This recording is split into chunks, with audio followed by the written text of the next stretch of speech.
apologies in advance for the audio quality on this one. I am lurgied and therefore sounding quite blocked up and quite throaty.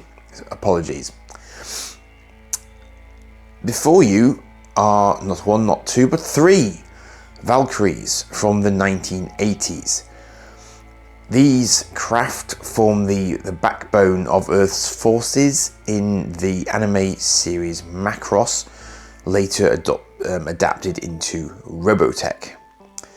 Now, the interesting thing about these guys here is that although they are all nearly identical, they are all produced by different companies within an incredibly short space of time. And the one in fighter mode at the bottom here is my most recent pickup. And it's one you might have seen before. And it was sold very simply as Space Fighter, without any reference to Macross or Robotech whatsoever. And it is a relic of an incredibly short-lived period of time when the Valkyrie was being produced by a company called Matsushiro. And I'm going to delve into that one in a little bit more detail shortly, because I actually have a box for that one, being my most recent acquisition, so I'm quite happy to have picked that up. So the backstory to these is that Matsushiro, who produced this guy, had a very close working relationship with another Japanese company called Takatoku. And I think I first came across Takatoku in connection with Starfleet X-Bomber toys, because they produced things like the Die-X as a die-cast model back in the day. We're talking early 80s here. So, come 1984, these Valkyries had been designed for Macross, and Takatoku had the license to produce them, but Takatoku were producing them, but it seems that Matsushiro were probably the ones who were designing them. So although they weren't necessarily putting them out themselves, they still had a bit of a stake in the creation of the design, you know, the transformation function and so on. But unfortunately, come 1984, Takatoku were in trouble. And just before they went under, interestingly, Matsushiro took out a patent in the US for this transforming fighter design. And when Takatoku finally did go under in 1984, early 1984, Matsushiro got all of their assets. So at that point, Matsushiro could then produce the Valkyrie itself. So both this Valkyrie and this Valkyrie come from that era. This is a Takatoku Valkyrie. This is also labelled as a Takatoku Valkyrie, but this was released by Matsushiro. So these two are the earliest here. But Matsushiro itself, having been more on the design side, struggled to produce the Valkyries itself. So as a consequence, Bandai ended up buying Matsushiro in 1984. And so Bandai then had the rights to the Valkyrie.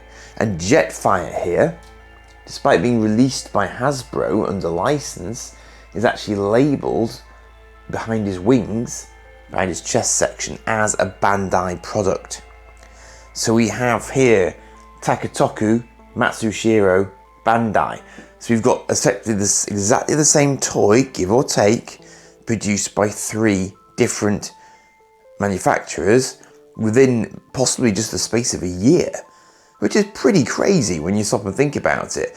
But apparently there were well over 1 million Valkyries sold in that relatively short space of time, at a time when, I don't know how straightforward it would have been for them to produce that many Valkyries.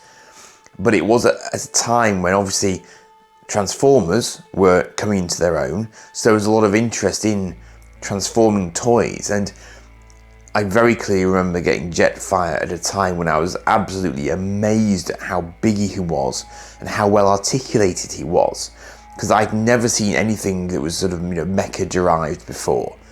So here in Britain, we hadn't really seen that before. And interestingly, this Star Force space fighter by Matsushiro apparently was only released in the UK, which I find rather extraordinary. I mean, we did find some, sort of, I won't say knockoffs, but derivatives of Japanese designs in the UK in the 80s. But I'm amazed that, from what I understand anyway, the Matsushiro version was only available in the UK. Now, this version is slightly different in colour to both Jetfire and I think it's Roy Focker's VF1S. Now, the VF1S, funnily enough, I remember that I had this. This is a little reflection Robotech figure. And this is a VF1A. Now you may notice that he's only got one laser gun coming off his head, and his head design is different to the head design on these two. And that's because there are variants of the Valkyries in the cartoon series. So the SDF-1 that you can see here was the big sort of mothership ship. Let's zoom in that a little bit.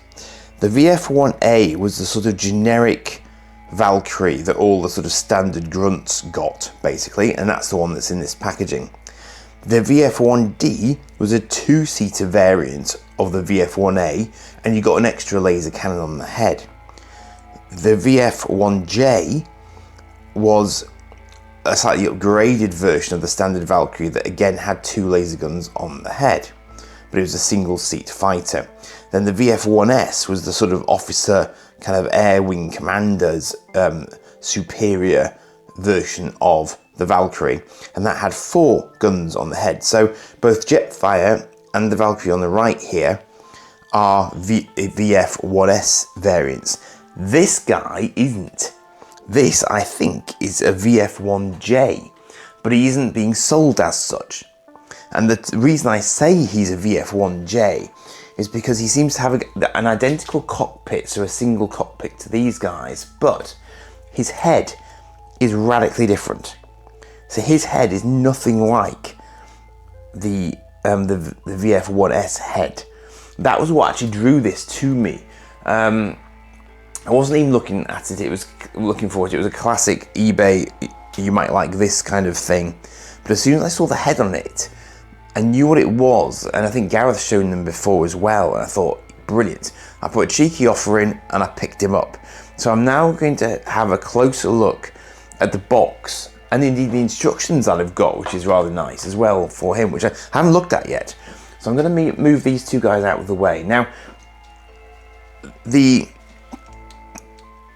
Takatoku one I've got there, he's a little bit beaten up, his gun isn't quite right. The Hasbro Jetfire is, Bandai Jetfire, in fact, is very, very nice. I mean, Bandai were clearly very acquisitive in the 80s, because if you remember from some of my earlier videos on things like Terrorhawks, they took Poppy, basically. So, they were absorbing a few different brands at this point. Now, a few things that make it obvious where this one originates from, even though it's Matsushiro. And it's not being marketed as a Robotech or a Macross product. It's still got UN Spacey as a sticker on its leg. And these symbols here are the Macross symbols. So anyone who knows anything about the anime would immediately identify this as being related to it. And as you can see, it's also still got the VF stickers on his feet. So all of this is just screaming Valkyrie, basically, if you know what's what. You'll also notice that these wings come quite a long way forward. This is perfectly normal. They're variable geometry, hence VF, variable fighter. But actually, it's called variable fighter not because of the wings, but because it can transform into different robotic modes, of course. So this is what this one looks like. And with this, I was also given this. And this is quite interesting to my mind, because Jetfire didn't come with missiles, but his gun does have this attachment on the top of it. But this is actually spring-loaded here. And I believe that at one point this gun was rigged to fire missiles out the front, because it is hollow in the front there. So I think that this was originally going to be the launcher for missiles, but for whatever reason Hasbro decided not to adopt that rather in the Jetfire model. So interesting one, that. But again, nice clean example of the gun actually, and the gun hasn't changed at all. That's identical to Jetfire's gun. So as I say, to my mild surprise, because I wasn't looking for this, let me just move him out of the way while we have a look at the box. And this is how this was sold in the UK. So it wasn't in any way connected to Robotech or Macross, because we probably wouldn't have known what they were in the UK, so it would have been fairly pointless. But why they decided to focus on the UK market, I don't know. Maybe they just had a distributor in the UK already, perfectly possible. Because I think they were doing some, if you search Matsushiro on eBay, you often get remote controlled cars. So I think maybe they had an in into the country in that way. So as you can see here, Space Fighter, so it's very generic. 3 toy puzzles in one, changes from jet plane to space fighter with rocket firing space cannon to robot. Now that might suggest that in fact there were missiles with this, but I haven't got any of the one I've been given. So jet plane, 3 toy puzzles, that's described as a space fighter. That's actually its gear walk mode, where it's kind of in between being a full-on robot and actually it still has the maneuverability of a fighter. And this is part of the Star Force series. They also released the STF-1 in this series as well. So that's an intriguing thing, because again, it wasn't branded as such. And so we've got jet plane mode there, space fighter, and obviously the full-on sort of Batroid mode there on the right-hand side as well. And this I like as well. I like the back of the box because it says Matsushiro very, very clearly right there. It's Matsushiro UK, so it probably had a UK subsidiary. But here we've got this rather nice sort of 2D diagrams for basically sort of technical drawings, effectively, for the mech. So that's really, really cool. So please cut off decals by a cutter, knife or scissors and paste on the place of illustrated number. So it's you know, that's a cool little detail to have on the box there, I think, and it's nice that the box is in good enough shape that you can still make all those out as well. So I was quite chuffed when I saw that. I thought that's a nice little piece of history being preserved there. But that is the only thing it says. It's number 101, it reckons. So maybe the first in the series, but the only Matsushiro identifier is on there. When I translated what's actually on the toy, it said that it was a Takatoku product, but that makes sense because Matsushiro, having bought out Takatoku, would have been selling off some of Takatoku's remaining products logically, or they just didn't change the molds. They didn't have time to change the molds, maybe because they were just trying to do something with it. And what I've got here, which I lack with the Jetfire, is actually a rather nice sort of conversion sheet as well. So it tells you how to transform it.